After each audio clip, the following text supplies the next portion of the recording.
ഇന്ത്യയുടെ ഓപ്പറേഷൻ സിന്ദൂർ സൈനിക നടപടിയിൽ കനത്ത നാശനഷ്ടമുണ്ടായെന്ന് സമ്മതിച്ചു പാകിസ്ഥാൻ. കൂടുതൽ ഇടങ്ങളിൽ ആക്രമണമുണ്ടായി എന്ന് സമ്മതിക്കുന്ന വിവരങ്ങൾ പാക് സൈന്യം പുറത്തുവിട്ട രേഖയിലുണ്ട്. അതേസമയം പ്രതിപക്ഷം കടന്നു നിർവഹിച്ചെന്നും എത്രയും വേഗം പാർലമെന്റ് സമ്മേളനം വിളിച്ച് കാര്യങ്ങൾ വിശദീകരിക്കാൻ സർക്കാർ തയ്യാറാകണമെന്നും ഡോക്ടർ ജോൺ ബ്രിട്ടാസ് MP ആവശ്യപ്പെട്ടു. കൂടുതൽ സൈനിക കേന്ദ്രങ്ങളിൽ ഇന്ത്യ ആക്രമണം നടത്തിയെന്ന കാര്യമാണ് പാകിസ്ഥാൻ സ്ഥിരീകരിക്കുന്നത്. 18 സൈനിക താവളങ്ങൾ ഇന്ത്യൻ ആക്രമണത്തിൽ തകർന്നുവെന്നാണ് അറ്റകുറ്റപ്പണിക്കായി പാകിസ്ഥാൻ തയ്യാറാക്കിയ റിപ്പോർട്ടിലെ വെളിപ്പെടുത്തൽ. പാകിസ്ഥാന്റെ 11 സേനാ കേന്ദ്രങ്ങളും 2 വ്യോമ പ്രതിരോധ സംവിധാനങ്ങളും തകർത്തുവെന്നാണ് നേരത്തെ പുറത്തുവന്ന വിവരം.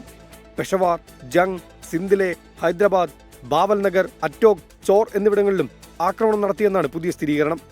ഓപ്പറേഷൻ സിന്ദൂറിന് ശേഷമുള്ള ആദ്യ സമ്പൂർണ്ണ മന്ത്രിസഭാ യോഗം ഇന്ന് വൈകിട്ട് 4:30 പ്രധാനമന്ത്രി നരേന്ദ്രമോദിയുടെ അധ്യക്ഷതയിൽ ചേരും. 3ാം മോദി സർക്കാരിന്റെ ആഘോഷ പരിപാടികളാണ് യോഗത്തിന്റെ പ്രധാന അജണ്ട.